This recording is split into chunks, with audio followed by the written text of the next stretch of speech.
Sami Zayn was set to be one of the best wrestlers of this generation. Or was he really? Today we're going to find out how Sami Zayn made his own legacy in the WWE. Of course he started in El Generico, but we're not going to talk about that. We're going to talk about when he entered NXT. Let me tell you, when I say Sami Zayn was NXT's very first big star, homegrown star of NXT ever.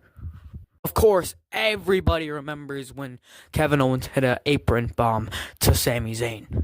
To say that he is NXT's biggest legends is an understatement. And then he gets drafted up to the main roster. And things started off beautifully with a match against John Cena in one of the cleanest, most cool, most beautiful matches I've ever seen in that year. And to say that he was failed for a pretty long time is kind of true, because although he got these mid-card titles, he got these tag titles with Kevin Owens, he was still a successful mid-card wrestler. He didn't feel like he reached his maximum potential. And then we kind of get to Sami Zayn's first solo feud against himself. And then what happened? He went on strike. He went insane. He lost days of sleep for this. And at the end of the day, he got what he wanted. He became the undisputed Intercontinental Champion. And this is where he really shined in his spot, because I feel like I felt him. I understood what he was saying, unlike other times where, oh yeah, can you remember? Lashley's sister's garbage. Like, please subscribe, because I had to watch that entire segment all over again for the. And then we finally get to a feud which I never even believed in the first place, against Johnny Knoxville. And this had no hype for me, but it also had a lot of hype for me, because I was a fan of Johnny Knoxville. I loved Johnny Knoxville as a kid. I think Johnny Knoxville deserved better until I saw this match. Comedy was peak. The comedy was amazing. Sami Zayn sold everything perfectly. He didn't sell like a real movie. He didn't sell the big hand slap like a real movie. He didn't sell any of these bowling balls or fire extinguishers that he put in. Nah, it was just funny. So on like the SmackDown after the Mania, he goes up to the fucking world champion and asks for to be a part of him. And of course, Roman Reigns laughs it off, and everybody else laughs it off, because nobody believed in the real tale of Sami Zayn. Not even I did. I didn't really believe in him. Now he was getting rewarded for his character work, because if he flopped, it would have been one of the biggest flops in WWE. But if he made it, which he did, he became one of the best wrestlers in this year. Then what happens? Chaos strikes. Vince McMahon is taken out, and Triple H replaces him as head of creative. And with a mind like that, and remember, Triple H controlled NXT before, so NXT was Sami Zayn's place before. So he was given the stick with Roman Reigns. He got the entire thing. He got the Usi shirt, he got the honorary Usi, he got everything. I mean, hell, he even ran in the Survivor Series War Games and was the man who carried the original bloodline. However, this entire time, Kevin Owens was always there. Kevin Owens was always his friend. But in the turmoil of all this bloodline story, he failed to recognize that Kevin Owens was the biggest rival of Roman Reigns. So when he helped out the bloodline and turned on his best friend Kevin Owens, he had to do something. And we'll get to that in a bit, but Sami Zayn really made himself peak comedy in the bloodline. And this didn't just showcase Sami, this showcased everybody in the bloodline. Jey Uso's ability to carry over his real instincts and his fake instincts. Jimmy's hospitality and how funny he is. And of course, Roman Reigns and how he conducted himself. Because he could have just said no and end this story already, because he probably has the creative power to do so. But he decided to run with it, and he made it amazing. He elevated his character by a tenfold. But then it all came crashing down, because in that match that I was talking about with John Cena and Kevin Owens, Roman Reigns was really shaky about Sami Zayn. He didn't think Sami Zayn had the gas to go through, and he didn't. He lost. He was on tribal court and was prosecuted by Paul Heyman.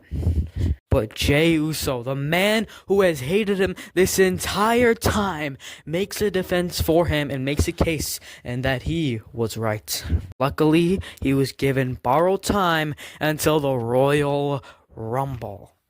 He was told to hit his best friend, Kevin Owens, in the back with the steel chair.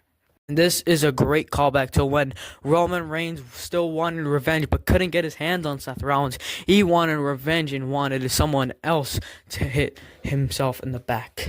But Sami Zayn shockingly said no and hit a steel chair across the back of Roman Reigns. This led to a match in Montreal, Sami Zayn's hometown, and it was electric. And this really came out the layers of Jey Uso and Sami Zayn alike.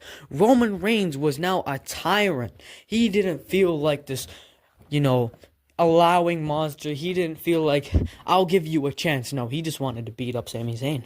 This also led to a kind of brawl, a fight between these men, and Sami Zayn was outnumbered clearly. Jimmy and Jay were the undisputed tag team champions, and it was just Sami Zayn. Who could help him out? Well, I guess brothers will never leave each other. Brothers always come back together. Because Kevin Owens and Sami Zayn hug it out. And of course, a lot of convincing was given to Kevin Owens after 3 years of tyranny. At the end of the day, we got the match. The Usos versus Kevin Owens and Sami Zayn. And Sami Zayn finished his own story by winning the undisputed tag team titles with his best friend. This felt like a finishing of the story. Sorry, Cody Rhodes. He finished his story first. Well, enough of that. We're back on Sami Zayn. Then Roman Reigns and Solo Sikoa challenged the men to a match at Night of Champions. So this was a very, very special night for Roman Reigns. But what happened on this night was insanity. Because Jimmy Uso finally did it, and he stood up for his brother and super kicked Roman Reigns. This led to Bloodline Civil War, but we're not going to talk about the Bloodline Civil War. That's for another story. Well, back on Sami Zayn's path, and sadly, he got injured during the midst of his title reign. Sami Zayn decided to go into this Judgment Day feud, and he joined up and had this entire War Games match, but that's for another day. I'm not going to talk about that. We're really talking about the Bloodline and what he did in this Bloodline story, and also we're probably going to talk about a bit on his Intercontinental title reign. Jey Uso is actually here on Raw, and he had a first friend in Sami Zayn. So we were proceeding to War Games in a phenomenal match. And, we're talking about the background. Of course, Sami Zayn was in this match, and he was really connected to Jey Uso this entire time, because he is really the glue for Jey Uso to be in this match right now. So after this, he kind of went into a small program with Drew McIntyre, and it really was a side feud. I thought maybe they can go into this triple threat match after CM Punk was injured. Go and watch my video on Drew McIntyre that I just posted. He is one of the best talents in the WWE now. But no, they ended this feud a bit early, and Sami Zayn was lost. He goes into a gauntlet and somehow defies the odds and wins it instead of Chad Gable, who still is contested and should maybe have won that match. Now we're going into WrestleMania. Sami Zayn versus Gunther for the Intercontinental Championship. And became your new Intercontinental Champion. Now he has a run, and Chad Gable interferes and turns heel. He was still playing this character until he actually met Braun Breaker, and Braun Breaker crushed him to pieces. Now that he's lost his Intercontinental title, what does he do now? And he goes straight for Gunther, and Gunther is not having any of it because he's probably scared. So of course we got the match on the Raw after Bad Blood, and it's just sad, but also a great match because Gunther put Sami Zayn to sleep. So now he knew he had to go back to his family that he actually broke. Well, there was some very rough patches as Roman Reigns denied the hell out of Sami Zayn. Because actually, Solo Sikoa's fifth member was Sami Zayn.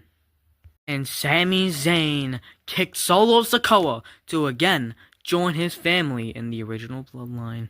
And now, as of the making of this video, he's trying to recruit Seth Rollins, but now we're not even on the way to War Games.